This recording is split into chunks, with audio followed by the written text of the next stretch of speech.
Il était un homme habitué à gagner. Riche, respecté, craint. De ceux qui entrent quelque part et font taire tous ceux autour. Sa présence imposait le respect. Son regard, ferme, en disait plus que les mots. Il en avait toujours été ainsi. Un géant des négociations, un stratège né, quelqu'un qui avait conquis tout ce qu'il avait désiré. Mais 23 ans plus tôt, il commit la plus grande erreur de sa vie. Il abandonna la seule femme qu'il avait vraiment aimée, elle. S'appelait Helena. Elle ne vivait pas dans le luxe, mais elle possédait quelque chose de rare. La sérénité. Une paix intérieure qui rayonnait dans chacun de ses gestes, dans chacun de ses regards. Tandis qu'il construisait des empires, elle maintenait le foyer. Le silence qui régnait dans la maison, les traumatismes cachés, les nuits d'insomnie, les rêves muets d'une vie différente, d'une vie avec lui à ses côtés. Les enfants qu'ils avaient rêvé d'avoir représentaient l'espoir, le sens de sa vie, qu'elle portait avec dignité. C'était une vie de contradictions silencieuses, de pensées réprimées et d'émotions accumulées sans jamais être dites. Helena, avec sa force silencieuse, nourrissait un espoir qu'il n'avait jamais vraiment compris, au-delà des apparences. Elle admirait sa détermination, son courage, mais, au fond d'elle, elle gardait une blessure qui ne s'était jamais vraiment refermée. Au début, il avait été un homme passionné, un jeune homme plein de rêves, de projets, de promesses. Mais l'ascension finit par consumer son âme, et la femme qu'il avait aimée avec tant de pureté devint peu à peu un souvenir lointain. Comme si elle était une ombre d'un passé qu'il préférait oublier. Pour Gustavo, le millionnaire, l'homme d'affaires impitoyable, Helena devint invisible, comme une ombre, un écho lointain de celle qu'il avait semblé abandonner. Les dîners silencieux devinrent une routine qui le dérangeait d'une manière qu'il ne comprenait pas totalement. Chaque silence devenait une pierre, lourde sur son âme. Les voyages devinrent uniquement les siens, une fuite déguisée, un désir de s'éloigner de cette routine silencieuse qui l'étouffait, de fuir lui-même. La présence d'Helena était un rappel constant de tout ce qu'il voulait oublier, ses origines modestes, la simplicité qu'il avait voulu cacher, et surtout, les sentiments qu'elle portait, et qui, peu à peu, s'étaient effacés de sa vie. Il se souvenait des nuits où son cœur battait plus fort en la regardant dormir à ses côtés, de l'odeur de ses cheveux, du calme avec lequel elle affrontait les difficultés du quotidien. Mais ces souvenirs, avec le temps, furent étouffés par le vacarme des affaires et l'égocentrisme qui grandissait en lui. Le froid s'installa dans sa routine émotionnelle. Pourtant, parfois, une pointe de culpabilité surgissait, un sentiment de vide qu'il refusait d'admettre, même à lui-même, jusqu'à ce qu'un soir quelconque, il s'en alla, sans trop réfléchir, sans explication claire, sans adieu, digne de ce nom. Il dit qu'il avait besoin d'espace, qu'il était confus, que l'amour avait changé. Helena, avec un calme qui semblait ébranler ses propres fondations, ne pleura pas. Elle ne le supplia pas de rester. Elle fit simplement sa valise, lui tendit ses chaussures avec délicatesse et, d'une voix ferme, empreinte de la force d'une femme qui connaissait la douleur, dit « Si tu pars, alors pars pour de bon. » Et il partit. Dans les années qui suivirent, Gustavo chercha à combler le vide laissé. Il grandit encore, étendit ses entreprises, accumula des fortunes. Certains disaient qu'il était imbattable. Il se répétait qu'il avait tout conquis. Il voyagea dans des lieux exotiques, vécut intensément tout ce que l'argent pouvait offrir. Mais au fond de lui, quelque chose commença à grandir. Un vide, silencieux et doux amer. Au début, ce n'était qu'une petite piqûre, un souvenir insidieux que quelque chose manquait. Mais avec le temps, cette piqûre devint un trou noir, une absence menaçante. Les décennies passèrent. Il s'habitua à ignorer ce vide avec des voitures de luxe, des propriétés aux quatre coins du monde, des relations superficielles et des applaudissements publics. Mais aucun souvenir n'était aussi vif, aussi présent, que le regard calme d'Helena, debout sur le pas de la porte, tenant ses chaussures comme un rappel silencieux de ce qu'il avait laissé derrière lui. Et puis, un jour, 23. En plus tard, Gustavo entra seul dans un restaurant qu'il fréquentait depuis des années, en plein centre-ville. Un endroit familier, plein de souvenirs, et de gens qui, souvent, l'admiraient de loin. Il commanda son plat habituel, sans même consulter le menu. C'était la routine. Mais ce soir-là, quelque chose changea. Quelque chose qui le poussa à lever les yeux et à remarquer des détails autrefois invisibles. De l'autre côté de la salle, une femme élégante, au port droit, parlait avec un jeune homme. Elle souriait avec retenue, mais sincérité. Tous deux semblaient partager une connexion spéciale, presque un échange silencieux d'émotions. Et en observant de plus près, Gustavo vit qu'ils partageaient une intimité, une relation profonde, comme une mère et son fils. Et l'impact fut immédiat. Il se figea. Elle était plus âgée, bien sûr, avec des mèches grisonnantes qui illuminaient son visage, des marques du temps qui racontaient l'histoire d'une vie bien vécue. Mais elle avait toujours la même lueur dans les yeux, la même paix dans l'expression. Et, à ses côtés, le jeune homme, Gustavo faillit faire tomber son verre, saisi par l'incrédulité.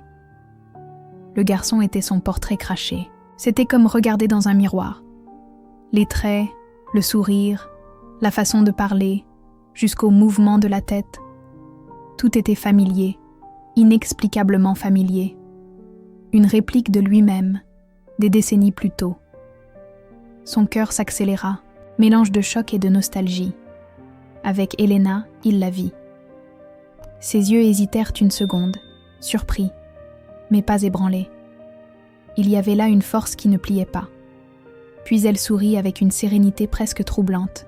« Gustavo », dit-elle d'une voix ferme, chargée d'années de conviction et d'amour tu. Quelle surprise. Le jeune homme la regarda, puis observa l'inconnu devant lui. Les signes de confusion étaient évidents, mais il y avait aussi une acceptation silencieuse. Ce qu'il voyait là, c'était la preuve vivante que la vie peut être pleine de surprises. « Voici Gustavo, mon chéri », expliqua Elena doucement. Une vieille connaissance. Gustavo, incapable de parler, sentit ses muscles se tendre.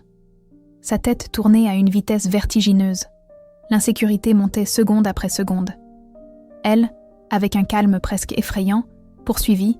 « Il n'y a rien à craindre, Gustavo. C'est mon fils, mon cadeau pour toi. » Et là, il comprit. C'était une confirmation, une révélation. Une vérité qu'il devait enfin affronter. Elena le regarda alors, avec une expression sérieuse, mais empreinte de compassion. Il n'y avait ni colère, ni amertume, seulement une vérité limpide. Oui. Le monde de Gustavo s'effondra dans le silence. Le poids de 23 ans de regrets, d'erreurs, de vie oubliée s'abattit sur ses épaules comme une avalanche.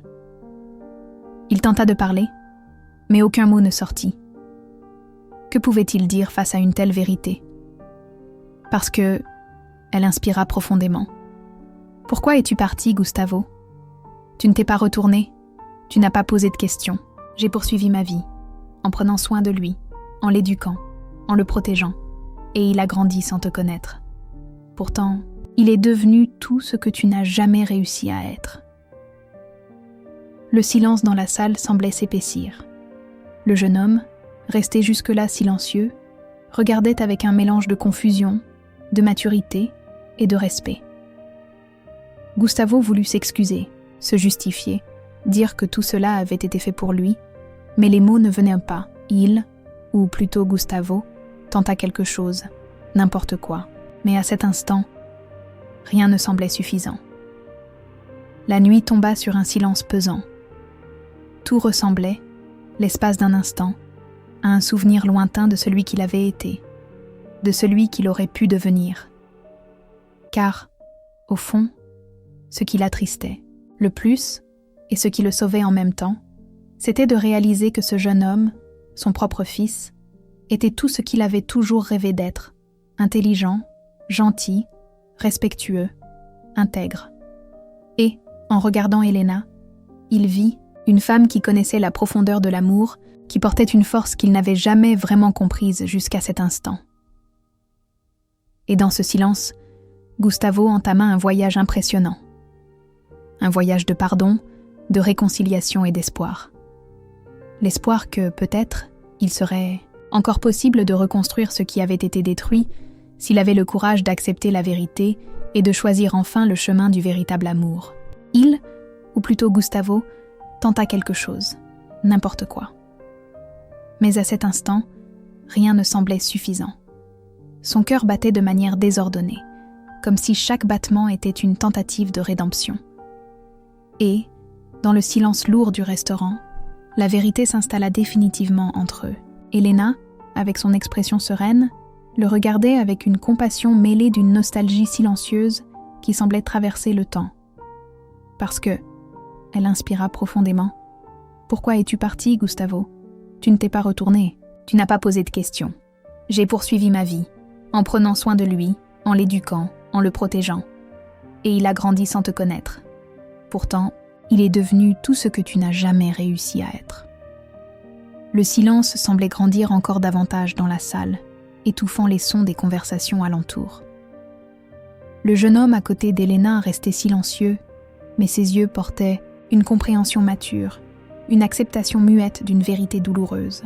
Gustavo, la tête baissée, sentit un mélange de regret, de honte et de nostalgie envahir son âme. Il voulait dire quelque chose, n'importe quoi. Mais qu'est-ce qui pouvait combler ce vide ? Les mots se formaient dans sa gorge, mais ne sortaient pas.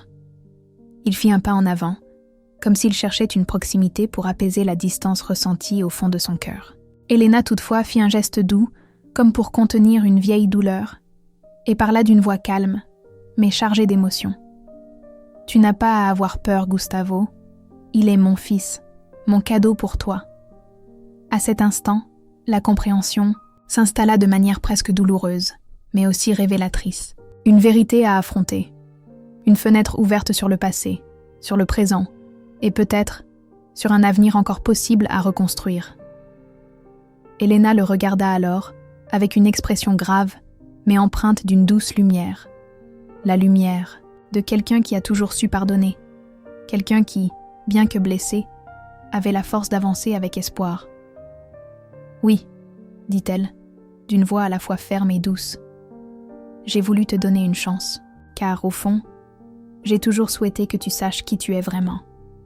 Et lui, il est tout ce que tu as tenté de cacher, par peur, par orgueil, à cause de tes choix. Mais il est aussi le fruit de tout ce qu'il y a de bon en toi. Et crois-moi, il est plus fort que toutes les erreurs que tu as pu commettre. » Gustavo sentit le monde s'effondrer et en même temps, une étincelle de quelque chose de plus fort naître en lui. L'espoir. Pitié, regret, pardon, tout se mélangeait. Il avait devant lui l'opportunité de recommencer, de se racheter, de construire une nouvelle relation capable de réunir deux mondes qui jusque-là semblaient séparés. Le silence s'installa de nouveau entre eux, mais cette fois chargé d'un espoir discret. Lui qui avait vécu des années sans connaître cette partie de lui-même, ressentait une envie de se reconnecter, de faire quelque chose qu'il n'avait jamais fait auparavant. Reconnaître l'amour qui avait toujours été là, dissimulé, sous l'orgueil, sous la peur. Après un long moment, Elena fit un pas vers lui, posant délicatement sa main sur la sienne. Ses yeux rencontrèrent ceux de Gustavo, pleins d'une tendresse profonde, d'une compassion qui traversait toutes les douleurs. « Tu seras toujours un homme de grande conquête, » murmura-t-elle. « Mais le plus important, c'est que tu apprennes aussi à conquérir ce qui compte vraiment. L'amour, la famille, la paix. Notre fils t'aime. Moi aussi je t'aime, Gustavo. » Lui, avec une hésitation douloureuse, serra sa main avec force, sentant la vie vibrer sous ses doigts. La larme qui coula fut silencieuse, un mélange de regret, d'espoir et d'un amour nouvellement découvert qu'il n'aurait jamais imaginé vivre. « Elena » murmura-t-il d'une voix tremblante, émergeant d'un océan profond d'émotions. « Je n'ai pas de mots. Tout ce que je veux, c'est réapprendre à t'aimer. Aimer aussi ce garçon né de notre rêve et de notre erreur. Je veux, d'une manière ou d'une autre, réparer tout cela. » Elle sourit, douce, presque comme un lever de soleil après une longue nuit. Puis, avec délicatesse, elle le tira dans ses bras, réunissant leur vie qui, si longtemps, avait failli se perdre. À cet instant, tout sembla se transformer. Le passé, avec toute sa douleur et ses regrets, devint poussière au vent. Le présent, avec ses possibilités et ses découvertes, montrait un autre chemin. Un chemin de pardon, de courage, de véritable amour. Et là, à une table ordinaire de ce restaurant, les yeux humides, Gustavo s'abandonna à ce qu'il avait toujours désiré.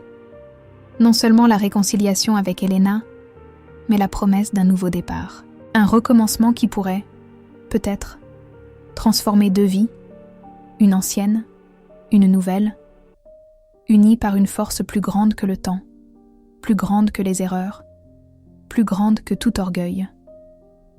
Il l'embrassa alors, avec la tendresse de quelqu'un qui comprend enfin la vraie valeur de l'amour. Elena répondit avec un sourire doux, sachant que, même si le passé ne pouvait être effacé, l'avenir pouvait encore être reconstruit. Bloc après bloc, larme après larme, instant de pardon après instant d'espoir. Et ce jour-là, tout changea. Car parfois, l'amour, c'est justement cela. Le courage de recommencer, de pardonner et d'aimer avec toute l'intensité que le cœur peut contenir.